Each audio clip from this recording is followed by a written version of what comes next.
नमस्कार दोस्तों। प्रस्तुत है मुंशी प्रेमचंद्र द्वारा लिखी कहानी चकमा।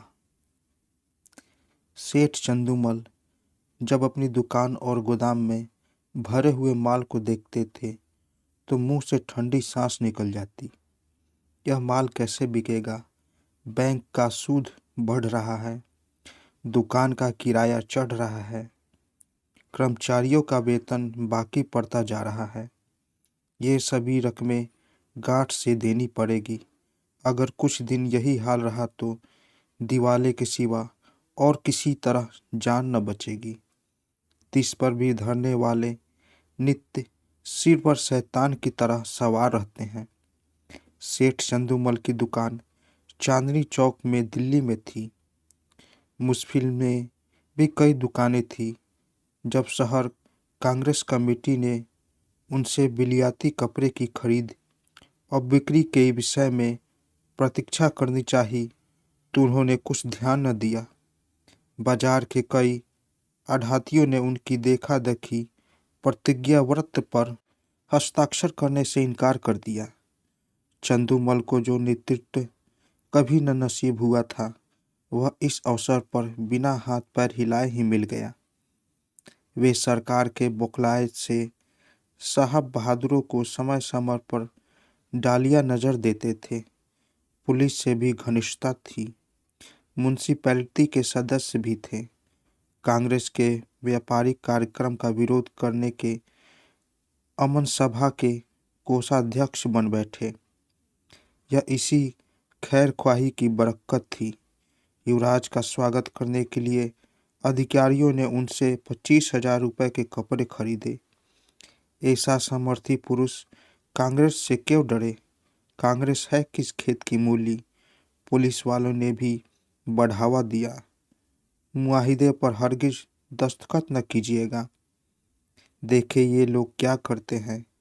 एक एक को जेल में न भिजवा दिया तो कहिएगा।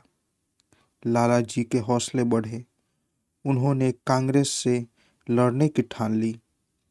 उसी के फलस्वरूप 3 महीनों से उनकी दुकान पर प्रातःकाल से 9 बजे रात तक पहरा रहता था। पुलिस दलों ने उनकी दुकान पर वॉलंटियरों को कई बार गालियां दी, कई बार पीटा। खुद सेठ जी ने भी कई बार उन पर बाण चलाए, परंतु पहरे वाले किसी तरह न हटते थे। बल्कि इन अत्याचारों के कारण चंदूमल का बाजार और भी गिरता जाता। मुश्किल की दुकानों से मुनीम लोग और भी दुराशाजनक समाचार भेजते रहते थे। कठिन समस्या थी। इस संकट से निकलने का कोई उपाय न था। वे देखते थे कि जिन लोगों ने प्रतिज्ञा पत्र पर हस्ताक्षर कर दिए थे वे चोरी छिपे कुछ न कुछ विदेशी माल लेते हैं। उनकी दुकानों पर पहरा नहीं बैठता। यह सारी विपत्ति मेरे ही सिर पर है। उन्होंने सोचा, पुलिस और हाकिमों की दोस्ती से मेरा भला क्या हुआ? उनके हटाए ये पहरे नहीं हटते। सिपाहियों की प्रेरणा से ग्राहक नहीं आते। किसी तरह पहरे बंद हो जाते तो सारा खेल बन जाता।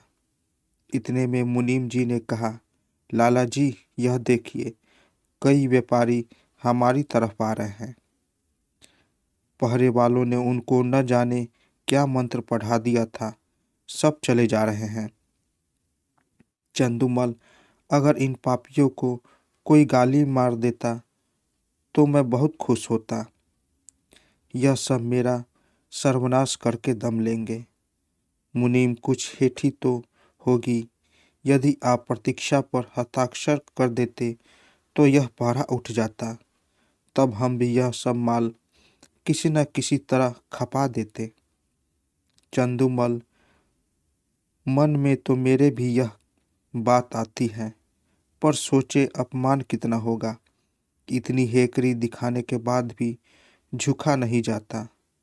फिर हाकिमों की निगाहों में गिर जाऊंगा और लोग भी ताने देंगे कि चले थे बच्चा कांग्रेस से लड़ने। ऐसी मुंह की खाई कि होश ठिकाने आ गए। जिन लोगों को पीटा और पिटवाया, जिनको गालियां दी, जिनकी हंसी उड़ाई, अब उनकी शरण कौन मुंह से लेकर जाऊं। मगर एक उपाय सूझ रहा है। अगर चकमा चल गया तो पौ बाड़ा है। बात तो तब है जब सांप को मारूं, मगर लाठी बचकर पहरा उठा दूं, पर बिना किसी खुशामद किए। 9 बज गए थे। सेठ चंदूमल गंगा स्नान करके लौट आए थे और मनसद पर बैठे कई चीटियां पढ़ रहे थे। अन्य दुकानों के मुनीमों ने अपनी विपत्ति कथा सुनाई थी। एक एक पत्र को पढ़कर सेठ जी का क्रोध बढ़ता जाता था। इतने में 2 वॉलंटियर गाड़ियां लिए हुए उनकी दुकान के सामने आ खड़े हो गए। सेठ जी ने हाट कर कहा, हट जाओ हमारी दुकान के सामने से। एक वॉलंटियर ने उत्तर दिया, महाराज हम तो सड़क पर हैं, क्या यहाँ से भी चले जाएं? सेठ जी मैं तुम्हारी सूरत नहीं देखना चाहता। वॉलंटियर तो आप कांग्रेस कमेटी को लिखिए, हमको तो वहाँ से यहाँ खड़े रहकर पहरा देने का हुक्म मिला है। एक कांस्टेबल ने आकर कहा, क्या है सेठ जी, यह लौंडा क्या टर्राता है? चंदूमल बोले, मैं कहता हूँ कि दुकान के सामने से हट जाओ, यह कहता है कि न हटेंगे न हटेंगे। जरा इनकी जबरदस्ती तो देखो। कांस्टेबल वारंटियों से, तुम दोनों यहाँ से जाते हो कि आकर गर्दन नापूं? वॉलंटियर, हम सड़क पर खड़े हैं, दुकान पर नहीं। कांस्टेबल का अभिष्ट अपनी कारगुजारी दिखाना था। यह सेठ जी को खुश करके कुछ इनाम इकराम भी लेना चाहता था। उसने वॉलंटियरों को अशब्द कहे और जब उन्होंने उसकी कुछ परवाह न की तो एक वॉलंटियर को इतने जोर से धक्का दिया कि वह बेचारा मुंह के बल जमीन पर गिर पड़ा। कई वॉलंटियर इधर उधर से आकर जमा हो गए। कई सिपाही भी वहां आ पहुंचे। दर्शकवृंद हो, ऐसी घटनाओं में मज़ा ही आता है। उनकी भीड़ लग गई। किसी ने हाक लगाई, महात्मा गांधी की जय। औरों ने भी उसके सुर में सुर मिलाया। देखते देखते एक जन समूह एकत्रित हो गया। एक दर्शक ने कहा, क्या है लाला चंदूमल, अपनी दुकान के सामने इन गरीबों की दुर्गति करा रहे हो और तुम्हें जरा भी लज्जा नहीं आती? कुछ भगवान का भी डर है या नहीं?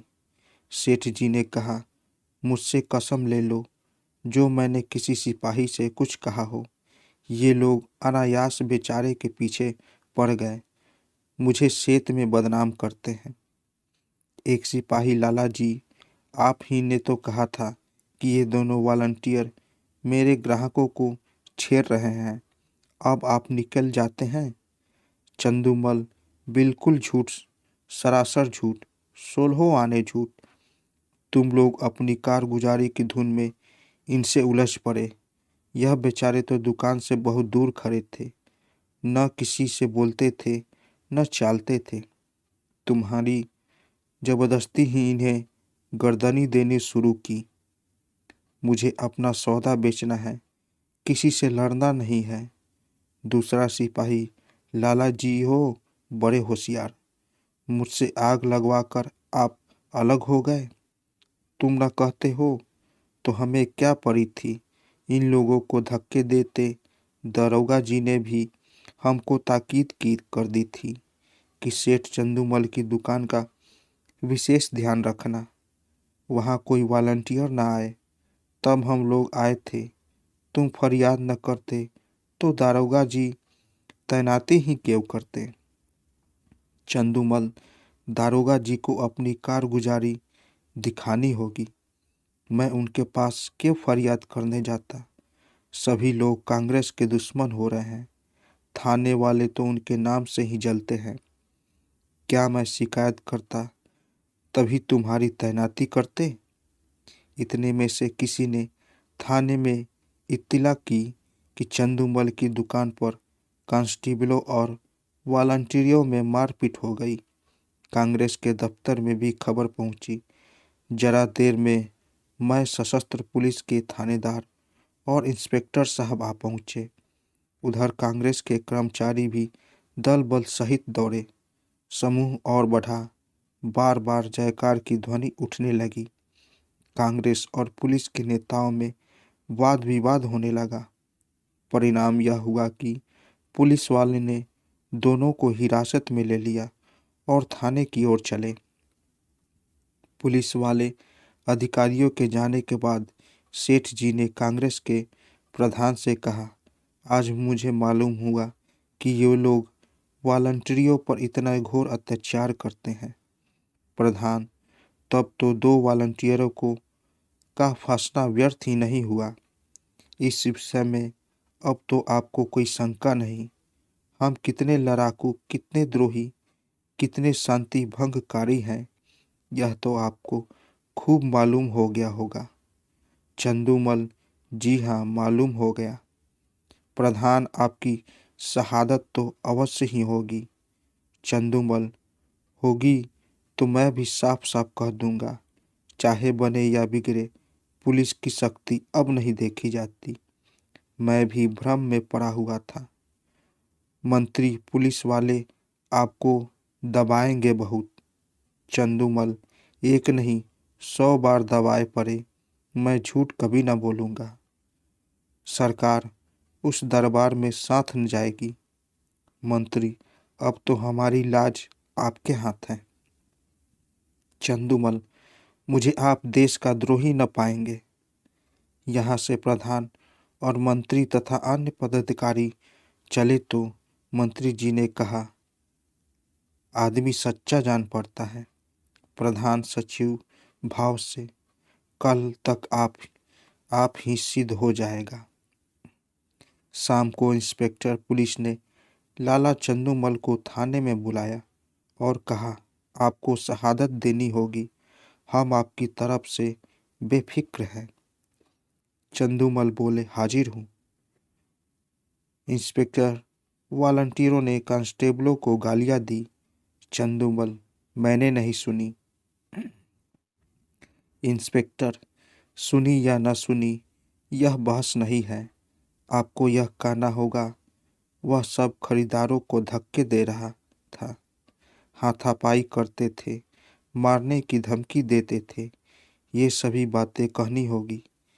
दारोगा जी, वह बयान लाइए जो मैंने सेठ जी के लिए लिखवाया है। चंदूमल, मुझसे भरी अदालत में झूठ न बोला जाएगा। आपने हजारों जानने वाले अदालत में होंगे, किस किस से मुँह छिपाऊंगा, कहीं निकलने को जगह भी न मिलेगी। इंस्पेक्टर, यह सब बातें नीच के मुआ मामलों के लिए है। पॉलिटिकल मामलों में कुछ झूठ, सच, शर्म और हया किसी का भी ख्याल नहीं किया जाता। चंदूमल, मुंह में कालिख लग जाएगी। इंस्पेक्टर, सरकार की निगाह में इज्जत चौगुनी हो जाएगी। चंदू सोचकर, जी नहीं, गवाही न दे सकूंगा, कोई और गवाह बना लीजिए। इंस्पेक्टर, याद रखिए, यह इज्जत खाक में मिल जाएगी। चंदू, मिल गया मजदूरी। इंस्पेक्टर, अमन सभा के कोषाध्यक्ष का पद छीन जाएगा। चंदूमल, इससे कौन रोटियां चलती हैं। इंस्पेक्टर, बंदूक का लाइसेंस छीन जाएगा। चंदूमल, छीन जाए बला से। इंस्पेक्टर, इनकम टैक्स की जांच फिर से होगी। चंदूमल, जरूर कराइए, यह तो मेरे मन की बात हुई। इंस्पेक्टर, बैठने को कुर्सी न मिलेगी। चंदूमल, कुर्सी लेकर चाटू, दिवाला तो निकाला जा रहा है। इंस्पेक्टर, अच्छी बात है, तशरीफ ले जाइए, कभी तो आप पंजे में आएंगे। दूसरे दिन इसी समय कांग्रेस के दफ्तर में कल के लिए कार्यक्रम निश्चित किया जा रहा था। प्रधान ने कहा, सेठ चंदूमल पर धरना देने के लिए 2 स्वयंसेवक भेजिए। मंत्री, मेरे विचार में वहां अब धरना देने की कोई जरूरत नहीं। प्रधान, क्यों? उन्होंने अपनी अभी प्रतिज्ञा पत्र पर हस्ताक्षर तो नहीं किए? मंत्री, हस्ताक्षर नहीं किए, पर हमारे मित्र अवश्य हो गए। पुलिस की तरफ से गवाही न देना यही सिद्ध करता है अधिकारियों का कितना दबाव पड़ा होगा। इसका अनुमान किया जा सकता है। यह नैतिक साहस में परिवर्तन हुए बिना नहीं आ सकता। प्रधान, हाँ, कुछ परिवर्तन तो अवश्य हुआ है। मंत्री, कुछ नहीं महाशय, पूरी क्रांति कहना चाहिए। आप जानते हैं, ऐसे मुआवलों में अधिकारियों की अवहेलना करने का क्या अर्थ है? यह राजविद्रोह की घोषणा के समान है। त्याग में संन्यास से इसका महत्व कम नहीं है। आज जिले के सारे हकीम उनके खून के प्यासे हो रहे हैं। आश्चर्य नहीं कि गवर्नर महोदय को भी इसकी सूचना दी गई हो। प्रधान, और कुछ नहीं तो उन्हें नियम का पालन करने के ही लिए प्रतिज्ञा पत्र पर हस्ताक्षर कर देना चाहिए था। किसी तरह उन्हें यहाँ बुलाइए, अपनी बात तो रह जाए। मंत्री, वह बड़ा आत्माभिमानी है, कभी न आएगा। बल्कि हम लोगों की ओर से इतना अविश्वास देखकर असंभव है। फिर भी उस दल में मिलने की चेष्टा करने लगे। प्रधान, अच्छी बात है। आपको इन पर इतना विश्वास हो गया है तो उनकी दुकान छोड़ दीजिए। तब भी मैं यही कहूँगा कि आपको स्वयं मिलने के बहाने से उस पर निगाह रखनी होगी। मंत्री जी, आप नाहक कितना शक करते हैं। 9 बजे सेठ चंदूमल अपनी दुकान पर आए तो वहाँ एक भी वॉलंटियर न था। मुख पर मुस्कुराहट की झलक आई। मुनीम से बोले, कौड़ी चित पड़ी? मुनीम, मालूम तो होता है, एक महाशय भी यहीं आए। चंदूमल न आए और न जाएं। बाजी अपने हाथ रही। कैसा दाव खेला, चारों खाने चित। चंदूमल, आप भी बातें करते हैं, इन्हें दोस्त बनाते कितनी देर लगती है? कहिए, अभी बुलाकर जूतियाँ सीधी करवाऊं? टके के गुलाम है, न किसी के दोस्त न किसी के दुश्मन। सच कहिए, कैसा चकमा दिया? मुनीम, बस यही जी चाहता है कि आपके हाथ चूम ले। सांप भी मर गया और लाठी भी न टूटी, मगर कांग्रेस वाले भी टोह में होंगे। चंदूमल, तो मैं भी तो मौजूद हूँ। वह डाल डाल चलेंगे तो मैं पात पात चलूँगा। विलायती कपड़े की गांठ निकलवाइए और व्यापारियों को देना शुरू कीजिए। 1/18 में बेरा पार है। तो दोस्तों, कैसी लगी कहानी? अगर कहानी अच्छी लगी हो तो मेरे चैनल को ज़रूर सब्सक्राइब करें और साथ साथ बेल आइकन को भी ज़रूर दबाएं ताकि मेरी कहानी सबसे पहले आप तक पहुंचे। तो दोस्तों, मिलते हैं एक नई कहानी के साथ एक नए वीडियो में। तब तक के लिए नमस्कार।